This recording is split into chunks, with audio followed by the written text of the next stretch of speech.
புதுச்சேரியில் இருந்து 7 கிலோமீட்டர் தூரத்தில் உள்ள ஊசுடு ஏரி அருகே கருடா பார்க் என்ற தனியார் பொழுதுபோக்கு மையம் உள்ளது. இங்கு விதவிதமான நாய்கள், பூனைகள், பறவைகள் காட்சிப்படுத்தப்பட்டுள்ளன.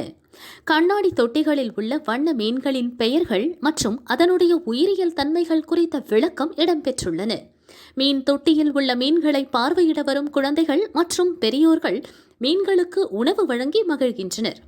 மையத்தில் விதவிதமான புறாக்கள், குருவிகள், கோழிகள், சேவல்கள் என அணிவகுத்து நிற்கின்றன. வழக்கமான பூங்காக்களில் பறவைகள் கூண்டுக்குள் அடைக்கப்பட்டிருக்கும். ஆனால் இங்கு அனைத்து உயிரினங்களையும் குழந்தைகள் தொட்டு பார்க்கும் வகையில் பழக்கப்படுத்தி வைத்துள்ளனர். பாண்டியில உசுத்தேரியில இருக்க கருடா பார்க் தான் நான் வந்தேன். இங்க வந்து பார்த்தா நம்ம வீட்டில் வளர்க்குற நாய் மாதிரி இல்லாம இங்க வந்து டிஃப்ரெண்டான நாயெல்லாம் இருந்தது. இங்க அதுக்கப்புறம் வந்து ஃபிஷ்ஷுக்கெல்லாம் வந்து நாங்கள் சாப்பாடு நிறைய வெரைட்டியான ஃபிஷ்லாம் இருந்தது. அதுக்கப்புறம் நாங்கள் புறாலாம் பார்த்தோம். புறாலாம் பார்க்கும்போது அதெல்லாம் வந்து கலர்ஃபுல்லாக இருந்தது, வித்தியாசமாக இருந்தது.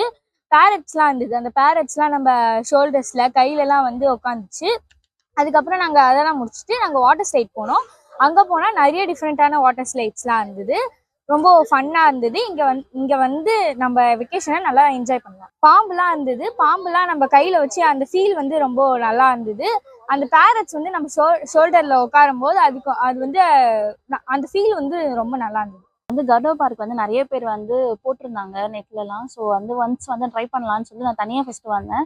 அதுக்கப்புறம் ரொம்பவே வந்து சின்ன பசங்களுக்கு ரொம்ப என்டர்டைன்மெண்ட்டாக இருக்குன்னு சொல்லிட்டு பசங்களையும் கூட்டிகிட்டு வந்தேன். இந்த சம்மர் வெக்கேஷனில் அவங்க ரொம்பவே என்ஜாய் பண்ணாங்க. ஃபிஷ்ஷுக்கு ஃபீட் பண்ணுறது, பேர்ட்ஸ்க்கு ஃபீட் பண்ணுறது, அதுக்கப்புறம் ஸ்னேக்லாம் கையில் தொடுறது, அதுக்கப்புறம் வந்து ஃபிஷ் ஸ்பா இருக்குது, அதுக்கப்புறம் வந்து இந்த ரேபிட்ஸ்லாம் கையில் தூக்கி வச்சுக்கிறது, இதெல்லாம் நம்ம எல்லாமே வீட்டில் வளர்க்க முடியாது இல்லையா? ஸோ இங்கே வந்து நல்லாவே அவங்க என்டர்டைன்மெண்ட்டாக இருந்துச்சு அவங்களுக்கு. ஸோ டாக்ஸ்லாம் டிஃப்ரெண்ட்டாக இருந்துச்சு. எல்லாமே பெருசாக இருந்தது. டாக்ஸ்லாம் பார்க்காத மாதிரி அந்த விஷயம்லாம் இருந்தது. எல்லாமே வந்து பசங்க ஒரு ஃபுல்லாக வந்து ஒரு ஃபுல் பேக்கேஜாக நல்லா இருந்துச்சு. பேர்ட்ஸ் எல்லாமே வந்து நம்ம உள்ளே போனோடனே அது ஃபுல்லாக பறக்கிறது அந்த மாதிரிலாம் பார்த்தோம். அக்வாரியம் இருந்துச்சு. அதுக்கப்புறம் வந்து அந்த அந்த கவுலாம் பார்த்தீங்கன்னா ரொம்ப டிஃப்ரெண்ட்டாக இருந்தது. அதுக்கும் நம்ம ஃபீட் பண்ணுற மாதிரி இருந்தது. அப்புறம் ஹார்ஸ் இருக்குது. அதுக்கப்புறம் நிறையா கேட், ஹார்சஸ் வந்து நெருப்பு கோழி, அதெல்லாம் பசங்க ரொம்ப எக்ஸைட்டடாக பண்ணாங்க. ரொம்பவே அழகாக இருந்தது அந்த ஹார்சஸ்க்கு. நெக்ஸ்ட்டு பார்த்தீங்கன்னா கேட்டு, ரொம்பவே இது வரைக்கும் நான் வந்து டிவியில தான் பார்த்துருக்கேன். அந்த மாதிரி நல்லா இருந்துச்சு அந்த கேட். ரொம்பவே தூக்கி வச்சுட்டு எல்லாமே ரொம்பவே காமாக, ரொம்பவே சாஃப்டாக இருந்தது பார்க்கவே. இப்போ கோழி எல்லாமே டிஃப்ரெண்ட் டைப்ஸ் ஆஃப் வந்து அந்த கோழி இருந்துச்சு. நிறைய பறவைகள் எல்லாமே இருந்தது. அப்புறம் வந்து ரேபிட்ஸு, அதுக்கப்புறம் கோட் இருந்தது டிஃப்ரெண்ட்டாக. அதுக்கு நாங்கள் எல்லாமே ஃபீட் பண்ணோம். எல்லாத்துக்குமே நம்ம ஃபீட் பண்ணுறப்போ எல்லாமே வந்து ரொம்பவே வந்து நல்லா இருந்துச்சு.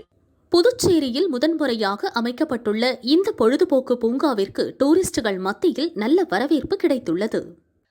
நம்ம கிட்ட பாத்தீங்கன்னா தமிழ்நாட்டிலே இருக்கிறதுல பெரிய ஏவரி வச்சிருக்கோம். நம்ம வந்து பேர்ட்ஸ் எல்லாம் கூண்டில் தான் பார்த்துருப்போம். ஆனா இங்க பெரிய ஒரு செட்டப் பண்ணி அது உள்ள ஒரு 1000 பேர்ட்ஸ் இருக்கு. நீங்க அப்படியே உள்ள வந்து கை நீட்டினீங்கன்னா சீடு வச்சுக்கிட்டு எல்லா பேர்ட்ஸும் நம்ம மேல வந்து உட்காரும். அதை டச் பண்ணி பார்க்கலாம். ஒரு சூப்பரான எக்ஸ்பீரியன்ஸ் இருக்கும். 1 hour 2 hour நல்லா ஜில்லுன்னு செம்மையா என்ஜாய் பண்ணலாம். அடுத்தது அப்படியே பாத்தீங்கன்னா ஸ்னேக்ஸ்லாம் ஏலகிரி தவிர வேறு எங்கேயுமே பாம்பு வந்து தொடறதுக்கோ மேலே விட்டு ஃபோட்டோ எடுக்கிறதுக்கோ எங்கேயுமே அலோவ் பண்ணுறது கிடையாது. ஆனால் நம்ம கிட்ட ஒரு 6 வெரைட்டிஸ் ஆஃப் ஸ்னேக்ஸ் இருக்குது. பைத்தான் ஸ்னேக்ஸ்லாம் இருக்குது. எல்லாமே பேப்பர்டு ஸ்னேக்ஸ் தான். நீங்கள் எல்லாமே மேலே வச்சுக்கிட்டு கையில் வச்சுக்கிட்டு ஃபோட்டோஸு, வீடியோஸு எல்லாமே எடுத்துக்கலாம். நல்லா சூப்பராக இருக்கும். அது மட்டும் இல்லாமல் ஆஸ்ட்ரிச் இருக்குது நம்மக்கிட்ட. லார்ஜஸ்ட் பேர்டு அப்படின்னு சொல்லிட்டு சொல்லுவாங்க. ஆஸ்ட்ரிச் வந்து நல்லா சூப்பராக, அதுக்கும் ஃபீட் பண்ணலாம். அது மாதிரி பேர்ட்ஸ் வெரைட்டி வந்து ஒரு 50 ஸ்பீஷீஸ் இருக்குது. அடுத்தது இந்த கோய் பாண்டு ஃபிஷ்ஷுக்கு வந்து ஹேண்டில் ஃபீட் பண்ணுறது, அதெல்லாம் வச்சுருக்கோம். அக்வாரியம் வந்து ஒரு 40 டேங்க்ஸ்லாம் இருக்குது. நல்லா எக்ஸாட்டிக் பேர்ட்ஸு, எக்ஸாட்டிக் ஃபிஷ்ஷஸ்லாம் இருக்குது. அதுமாதிரி டாக் கெனல் ஒன்று வச்சுருக்கோம். அதில் ஒரு 15 வெரைட்டிஸ் ஆஃப் ஃபாரின் ப்ரீடு, எல்லாமே டிஃப்ரெண்டான டாக்ஸ், டிஃப்ரெண்டாக இருக்க பொருட்கள் மட்டும்தான் நம்ம வச்சுருக்கோம். எல்லாமே எக்ஸாட்டிக். வெளில நீங்கள் எங்கேயுமே எக்ஸ்பீரியன்ஸ் பண்ண முடியாது. ஜூக்கெலாம் போனீங்கன்னா கூண்டில் தான் வச்சு பார்ப்பீங்க. பட் இங்கே எல்லாமே எக்ஸ்பீரியன்ஸ் பண்ணி டச் பண்ணி பார்த்துட்டு என்ஜாய் பண்ணுற மாதிரி இருக்கும். அதுக்கு சிங்கம், புலி இதெல்லாம் கேட்கக்கூடாது. எல்லாம் பேப்பர்ட் அனிமல்ஸ் மட்டும் தான் வச்சுருக்கோம்.